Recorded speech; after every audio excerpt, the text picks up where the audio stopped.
The galactic arena was full. Lights flashed. Huge alien screens showed the fight about to begin. Billions across the galaxy were watching. This was not just a fight. It was a show, a test, and a warning to others. In the center of the arena stood Krillon, a champion from the Drakkar species. He was massive, 10 feet tall, 4 thick arms, and skin like stone. He had won over 90 fights. He never lost. He never bled. To the crowd, he was a living god. And today, he would fight a human. Laughter filled the arena, not from the crowd, but from Krillon himself. A deep, loud laugh that shook the metal floor. His voice echoed through the speakers. "This is the best you have," he roared. "A human? This will be over before it begins." The gates opened, and the human walked in. He looked small, even fragile, next to Krillon. He wore no armor. Just a simple black shirt, loose pants, and combat boots. No weapons, no implants. No glowing eyes or cyber arms like other fighters. Just a man. The crowd laughed too. Some pointed, some even booed. A few alien children threw food toward him from the stands. The human didn't react. He walked calmly to the center. His eyes looked straight ahead. Not at the crowd, not at the cameras, only at Krillon. "Name?" the announcer asked. The human spoke, his voice calm and clear. "Reed. Just Reed." The fight countdown began. 3, 2, 1, fight. Krillon charged like a beast. His feet cracked the floor. His arms raised, ready to crush Reed in one blow. Reed did not move. He stood still, calm, eyes focused. Krillon's first punch came fast, but Reed wasn't there. He had stepped aside, so smooth it almost looked like he vanished. Krillon blinked. The crowd gasped. Another punch, missed. Another swing, too slow. Reed moved like water, slipping past every attack with ease. Krillon growled, "Stop moving, little man." But Reed didn't stop. He ducked, spun, and dodged again. Still, he didn't throw a single punch. The crowd grew quiet. The laughter faded. Something felt off. In the control room above, one of the arena scientists looked at his monitor. "Sir, I've scanned him 3 times. No weapons, no tech, no enhancements. He's just human." The arena commander frowned. Then why can't Krillon hit him? On the ground, Krillon roared in anger. He started smashing the floor, trying to trap Reed. But Reed was already behind him, watching silent. It had been 3 minutes. Krillon was sweating. He never sweated. Reed finally moved forward. He didn't run. He didn't jump. He just walked. Krillon turned, swinging wildly. But this time, Reed stepped close, too close, and ducked under Krillon's arm. Then he hit. One punch, fast, clean, right into Krillon's side. The sound echoed like thunder. Krillon flew backward 5 meters and hit the wall hard. Silence. Blood. Red blood dripped from Krillon's mouth. It was the first time he had ever been hit like that. The crowd didn't cheer. They were frozen, shocked. In the control room, alarms went off. "Send this to the council," one of the guards whispered. "Something's wrong. Very wrong." Back in the arena, Reed looked at Krillon. His voice was low, almost cold. "You laugh too much." Krillon stood, but slower now. His eyes were wide. He stared at Reed like he had never seen a human before. "What of you?" he growled. Reed gave no answer. In the crowd, someone whispered, "He's not just a fighter, he's a message." The part ended with the lights dimming slightly and Reed slowly turning back to the center of the arena. He didn't smile. He didn't pose. He waited, and the whole galaxy watched in silence. Krillon stood slowly. Blood dripped from his mouth. His 4 arms shook, not from pain, but from something new. Something he had never felt before in the arena. Fear. Across the stands, the crowd was no longer cheering. Billions watching the fight were silent. No one knew what to say. The human hadn't just survived. He had knocked down the champion with a single punch. Krillon growled, "I won't lose to a weak little thing like you." Reed didn't respond. He didn't need to. Inside the control room above the arena, the operators worked quickly. Screens showed Reed's heartbeat, brain activity, and body scans. The technician shook his head again and again. Still nothing. No implants, no weapons, no upgrades. He's just a normal human. I don't understand. The arena commander leaned closer. Then explained how he moved like that. How he knocked out Krillon with one punch. The technician swallowed hard. I can't. Krillon rushed again, this time using all 4 arms. The arena floor cracked under his feet. His punches came fast and wild, left, right, up, down. But Reed danced through them like wind through trees. Every step was careful. Every dodge was smooth. Reed didn't waste energy. He didn't even breathe hard. It was like he had done this before, many times. He watched Krillin. He studied him. Reed didn't just fight, he analyzed. And then he moved. Krillin threw a heavy punch. Reed ducked under it and stepped in close again. He hit Krillin's leg this time, just once. Crackety. Krillin fell to one knee. His leg was broken. The crowd gasped. One of the alien reporters shouted into their mic, This is not a fight. This is a lesson." The arena commander spoke into a secret line. "Send this footage to the Galactic Council. Now, this human must be a military experiment." But Earth had not sent Reed. No orders, no mission. Reed had come by choice. He stood a few meters away, staring at Krillin, breathing slow. Flashbacks ran through his mind. Not of this arena, but of the Earth training camps, dark, cold places underground where only the strongest survived. He remembered running for days without food, fighting for hours in full gear, facing machines built to kill. It wasn't a game. He was trained for war, but that was Earth's secret. The galaxy still thought humans were weak, slow, soft. They were wrong. Krillin roared again, pushing through pain. His broken leg shook as he forced himself to stand. "You don't scare me," he shouted. Reed finally spoke. "Then you're not smart enough to be scared." He walked forward again. This time, Krillin backed away. For the first time in his life, the champion didn't want to fight. He tried to lift one of the metal arena poles. He broke it off and used it like a giant club. He swung it with full force at Reed. Clang. The metal pole smashed the ground. Reed had already moved. He was now behind Krillin. He looked up at the camera drones floating above. He said just one word. Watching? Billions were. And those who once laughed were silent now. Krillin turned slowly, shaking with rage and fear. Reed didn't hit him again. He didn't need to. The fight was already over. The champion had already lost, not with blood, but with fear. In the private boxes above, alien leaders sat in silence. One leaned forward. "If one human can do this, what if Earth sends 10, 100? Another whispered, "We need to rethink everything." In the crowd, a child from the insect-like Varnic race whispered to his parent, "I thought humans were weak." The parent did not answer. On the ground, Reed looked at Krillin one last time. "You lost," he said quietly. Krillin dropped the metal pole. He fell to the floor, breathing heavy, shaking. The arena speakers crackled. The announcer's voice was quiet, unsure. "Victory to the human, Reed." No cheers, no music, only silence. Reed walked away without raising his arms. No smile, no pride, just calm steps across the sand. As he left the arena gates, one guard stared at him, wide-eyed. Why did you come here?" Reed looked at him and answered simply, "Because someone laughed." Then he walked into the dark hallway, leaving the broken champion behind. The metal doors closed behind Reed. The sound of the arena vanished. No more cheers, no more silence, just the low hum of lights and the quiet steps of one man walking alone through a cold hallway. He didn't look back. Not at the champion he had beaten. Not at the billions of eyes still watching. He had done what he came to do. Now, the memories returned.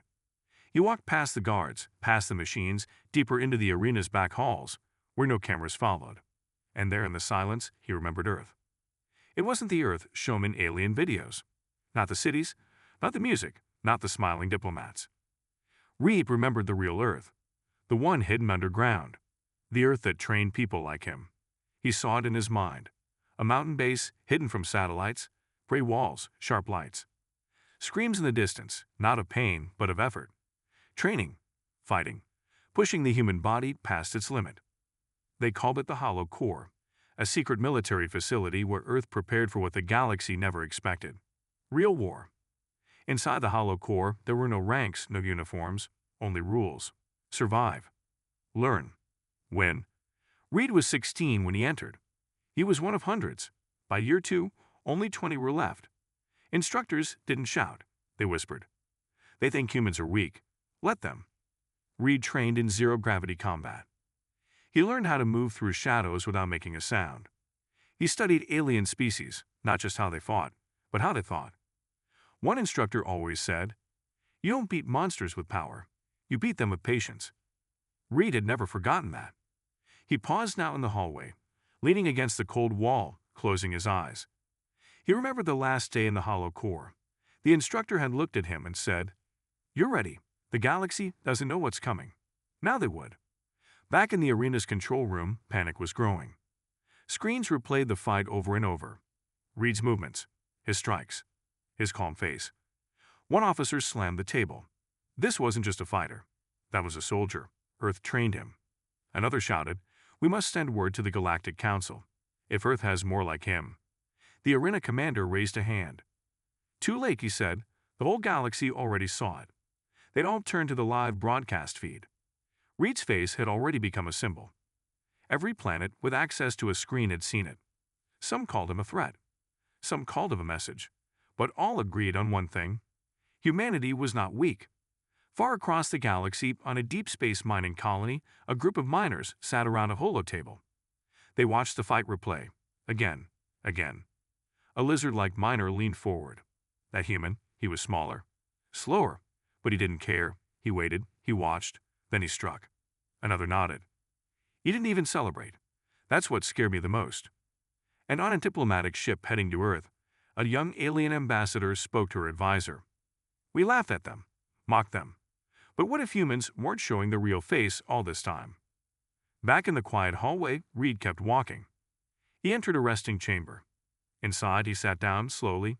His knuckles were still red, his breathing steady. A single screen lit up in the wall. A message. From Earth. No name, no voice, just words. "Well done, Reed. The galaxy needed to see. Rest now. Phase 2 begins soon." He stared at the message. Then he leaned back, closed his eyes. And the screen faded to black. But in the distance, beyond the arena, things were changing. On the Drekar homeworld, the same species as Krillon, the High Lord watched the footage with narrowed eyes. He slammed his hand on the table. "One human destroyed our best warrior in minutes. How many more do they have?" No one in the room answered. They all knew the truth. The humans had hidden their strength. They had smiled at peace talks. They had signed trade deals and joined councils. But under it all, they had trained. They had waited. And now, they were moving. The Galactic Council met in secret. Far above the core world of Torvax's Prime, deep inside a hidden station, the most powerful leaders of the galaxy gathered around a massive round table. There were no lights outside, no public broadcast, no reporters. Only fear. A large screen in the center showed a still image. Reed the human, standing over the broken champion. The room was silent. No one wanted to speak first. Finally, Supreme Elder Vorthik of the Zern Hive broke the silence. His mandibles clicked slowly. This human, Reed, who trained him. High Chancellor Elandra of the Vexery answered, her voice calm but cold. That's the problem. We don't know. Earth claims he came on his own. A growl echoed across the room. It came from Lord General Brackharp of the Drakar Dominion, the same species as Krillon, the defeated champion. One human humiliated our greatest warrior. My people demand revenge. Elandra raised a brow. And what if Earth sends 5 more, or 10? Vorthek's mandibles twitched. This was supposed to be just entertainment, a fight for sport, but Earth has made it a message. Another leader, a quiet, shadowy figure from the Mistborn Alarans, finally spoke. Then we must ask ourselves, was Earth ever truly weak, or did they let us believe they were? The room went even quieter. Far below, news of Reed's victory had already spread across 1,000 systems. On mining ships, trade stations, and farming moons, aliens spoke the same sentence again and again. The human didn't win by luck. He planned every move. The message was clear now. Do not mock humans. Do not test them. They had warned the galaxy once. Now they had shown it. Back in the council room, the debate continued. Some leaders called for immediate action. We must demand answers from Earth, said one. They are building a secret army, said another. But others were not so sure. A council member from the Orellan race raised his hand. If Reed is just one of many, we cannot win a war. Not the way we are now. Lord Breckhart slammed his fist on the table. Then are we to kneel to them? No, Elandra said calmly. But we must understand them. She looked at the screen again. The human's eyes. Calm, cold, calculated. He did not enjoy the fight. He did not seek fame. That scares me more than anything. Vorthak nodded slowly. It means he was not there to prove strength. He was there to send a message. The council grew quiet again. A message had been sent, and now the galaxy was listening. Meanwhile, back on Earth, a different kind of meeting was taking place. Not in a grand room, not with leaders in robes. This meeting happened in a dark command center far below the Earth's surface. 6 people sat around a long metal table, men and women, soldiers and strategists. On the wall behind them, the same image was shown. Reed, standing in silence after the fight. General Stone, a tall, older man with a steel-gray beard, stood. The mission is complete. The message is out. Another officer leaned forward. The council is reacting. They're scared. General Stone gave a slow nod. Good, they should be. A third voice spoke, colder than the others. What about Reed? Stone turned to her. He's resting. He did what he was trained to do. A small silence. Then one of the strategists said, so what's next? Stone answered without emotion. Phase 2. Back in the arena city, Reed sat alone in a dark room.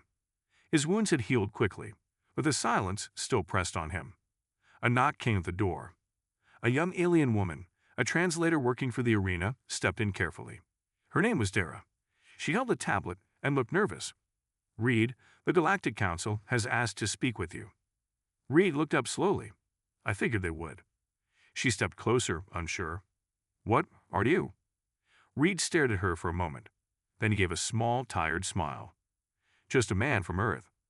Across the galaxy, stars burned quietly. But peace was no longer certain. The council debated, the people whispered, and Earth prepared. Reed's fight was just the start. Because for the first time in centuries, the galaxy felt something new. Doubt. And from that doubt, fear would grow.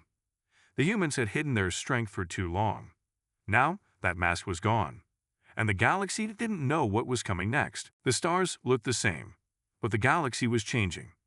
After Reed's fight, something silent and powerful had started to move. You couldn't see it on the news. You couldn't track it with ships. But leaders felt it. Soldiers felt it. Even criminals hiding in the shadows felt it. The humans were not what they seemed. On a lonely outpost world called Dornus 9, a small alien crew sat inside a bar made from old cargo crates. They had just finished watching the arena fight replay again. The oldest one, a grizzled smuggler with half a faceplate, spoke first. That human? Reed. He moved like he knew the fight before it started. Another, younger one, nodded. He didn't fight with rage. He fought like war was normal. A silence followed. Then one whispered, if he's just one, how many more are there like him? Nobody answered. They all drank in silence. Back in the Galactic Council chamber, panic was turning into action. A secret task force was approved. Codenamed Eye of Order. Its job, find out the truth about Earth. Not what Earth says, but what it really hides. Lord Brickar, still furious over his species' humiliation, ordered a warship to shadow Earth's outer trade lanes. He didn't trust humans. Not anymore. I want scans. I want records. I want to know if they've been building fleets we don't know about, he said to his officers. But when the first ship approached Earth's system, something strange happened. Every sensor went blank. Weapons failed. Communications turned to static. The warship turned around and left, without a word. It was like Earth had become a shadow. Watching, listening, and waiting. Meanwhile, on Earth, Reed was preparing for his next move. He stood on a platform overlooking a massive underground training facility. Around him, dozens of humans trained in silence. Some lifted weights that would crush tanks.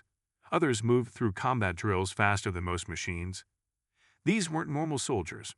They were something more. They were the reason Earth had never feared the Council. Reed walked through the rows quietly until he reached a door marked Project Echo, Level 3. Inside, he met Commander Lin, a sharp-eyed woman with a calm voice. Council spies are getting closer, she told him. Reed nodded. Let them come. Phase 2, she asked. You look out the window at the starfield. Begin. On a council ship near the edge of human space, sensors detected something new. A single small human shuttle, unarmed, approached them. The crew grew nervous, but the ship didn't attack.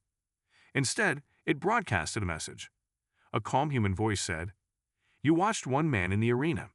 Now it's time to see what Earth really is. The crew didn't respond. The message ended.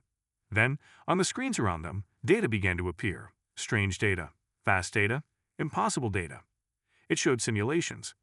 Thousands of them. Each one showed different scenarios. Fleet battles, invasions, assassinations, diplomacy. And every single one, Earth won. No matter the numbers. No matter the weapons. Earth always adapted. Always learned. Always won. Then the screen went black.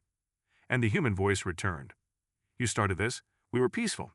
We wanted to learn, to share, but you mocked us. You hurt us. You laughed at us. That laughter has echoed long enough. Now hear ours. The message ended. And then, without warning, the human shuttle vanished. No engine flare, no jump signature, just gone. The alien crew stared in silence. For the first time they understood. Earth was playing a deeper game. Back at the council, a storm was growing. The news of the message had reached them. Debates turned into shouting. Fear turned into division. Some wanted to attack now, before Earth moved again. Others said stand down or risk total destruction. Vorthik, always quiet, finally raised a hand. We saw power in the arena, but this is something else. This is strategy. Planning. This is what makes humans dangerous, not their strength. It's their mind. On a hidden moon, deep within human space, a new ship was launched. Not large, not loud, but perfect. It had no name, no registry. Its hull bent light and sound, and on its side, hidden beneath black metal, 3 words were etched. Echoes never die. Inside it, Reed sat quietly, running through mission data. This was not a war. This was a warning. And if the galaxy didn't listen now, then the real message would come. Not in words, not in fights, but in ashes. For weeks, the galaxy had been whispering. About Earth. About the man called Reed. And about this strange message sent from a human shuttle that disappeared like a ghost. Some said Earth had found new technology. Others believed Earth had always hidden its true strength. But nobody had answers. Only fear. On the edge of Council space, a planet named Zarian 4 was home to one of the largest alien military factories in the sector. Thousands of workers and machines worked day and night building more ships, drones, and armor for the Council. It was guarded by 2 fleets.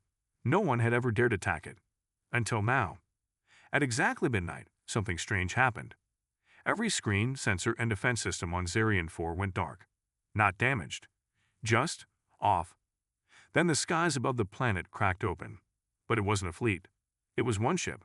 Small, black, silent. The same type that had sent the warning. It moved like a shadow. No engine glow. No heat. No signature.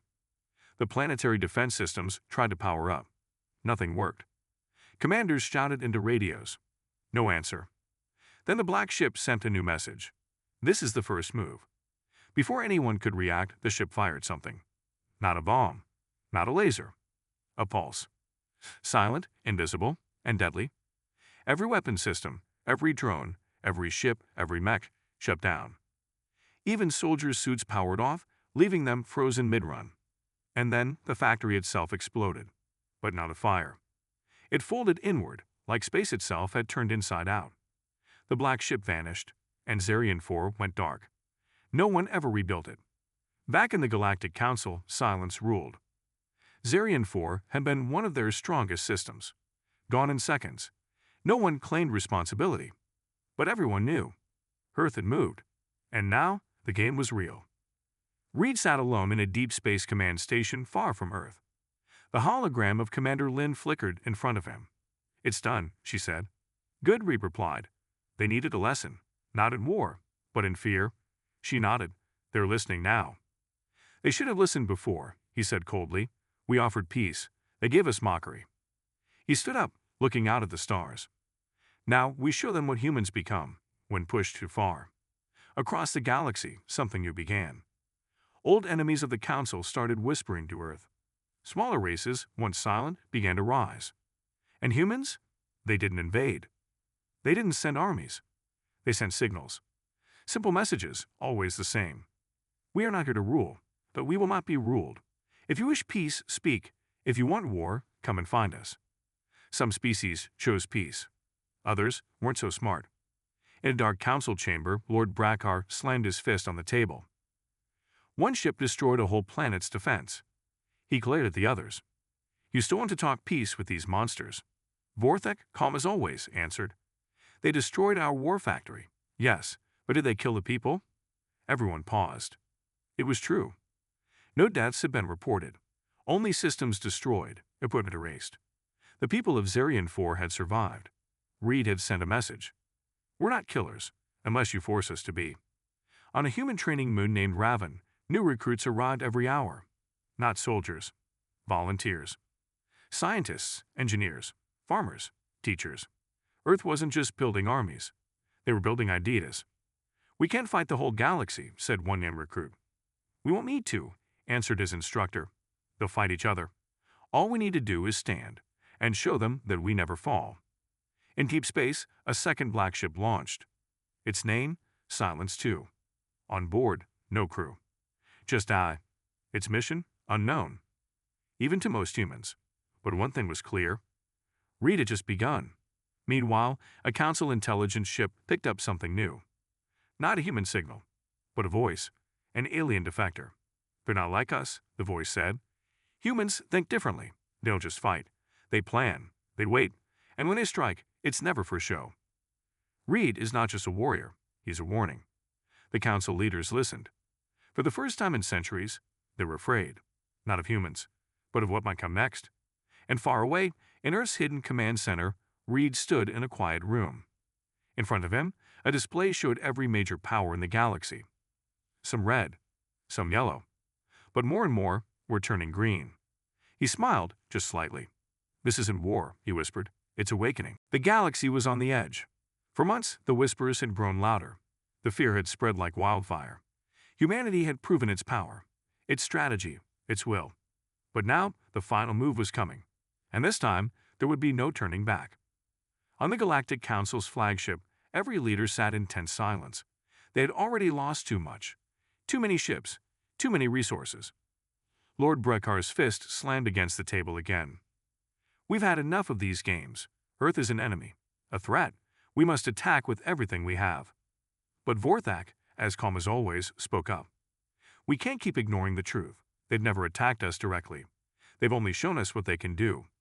If we continue this war, we risk everything. Brekkar stood, shouting. Then we risk everything. We're at war. We will crush them once and for all. He turned to his officers. Prepare the fleet. Full assault. Earth has crossed the line. We end this today. The officers moved swiftly. No one dared to question him. But as they began to prepare their attack, a quiet signal reached the flagship. It was a message. No warning, no threats, just words. Is this the end of your arrogance? The message was broadcast across every ship, across every channel, echoing like a thunderclap in the minds of every council leader. The entire flagship went silent. Then the screens flickered, and a new message appeared, this time from Reed. You thought you could crush us. You thought you could force us into submission. You laughed when we showed mercy. But now you face us. He paused, and the message shifted. It showed every fleet the Council had, every ship, every weapon, all wiped out in simulations. Hundreds of different ways they could be defeated. Each one showed Earth's ships, silent and deadly, picking off the enemy one by one. Strategy, precision, patience. And then the words flashed across the screen. This is not a war, it's a reckoning. The leaders froze. They didn't speak. They didn't need to. Every single one of them knew it. They had underestimated humanity. And now, Earth was coming for them. Back on Earth, Reed stood in front of a giant map of the galaxy. The final pieces of his plan were falling into place. Every move, every action, every sacrifice had led to this moment. Commander Lin stood next to him, waiting. Is it time? She asked. He looked at the stars. Yes, it's time. He turned to face the control room. Activate the final protocol. All across human space, a signal went out. Not a military signal, not a weapon, but a message. A final message. And this time, it wasn't just to the Council. It was to every single species in the galaxy. We warned you. We tried to reach you. Now, you'll learn what happens when humanity decides enough is enough. Then, across the galaxy, every major power received it. The ships that had once laughed at humanity, the worlds that had mocked them, even the Council that had betrayed them. They all heard the same thing. A single voice, Reed's voice. We are the final laugh, and you will never forget us." On the Council flagship, Rekhar's eyes widened. "What are they doing?" he demanded. But the answer came too late. A fleet of human ships, more than ever before, appeared out of nothing. They didn't emerge from jump points. They didn't use traditional space travel. They just appeared. And with them came a force no one had expected. Humans, not just in ships, but on the ground. Hundreds of thousands of soldiers, engineers, doctors, teachers, all armed, all trained, and all ready. In the blink of an eye, Earth had not just defended itself, it had taken control. The Council didn't know how to react. Their fleets tried to retaliate, but it was no use. The human ships were everywhere, faster than anything they had, more powerful than they had ever imagined. The galaxy had never seen such an organized, decisive strike. Humanity wasn't just defending itself anymore. It was unleashing. In the depths of the Council chambers, Prakhar looked at his officers, his face pale. "How do we stop them?" he asked. But no one had an answer. The human fleet didn't fire. It didn't shoot weapons. It simply stayed. Around it, the rest of the galaxy stood still. The power was now in human hands. Back on Earth, Reed smiled softly. "It's done," he whispered to Lynn. "We didn't need to fight them. We just needed them to see who we really are." And as he looked out at the stars once more, he whispered, "Let them laugh now. The real humans have shown up. The galaxy would never be the same again."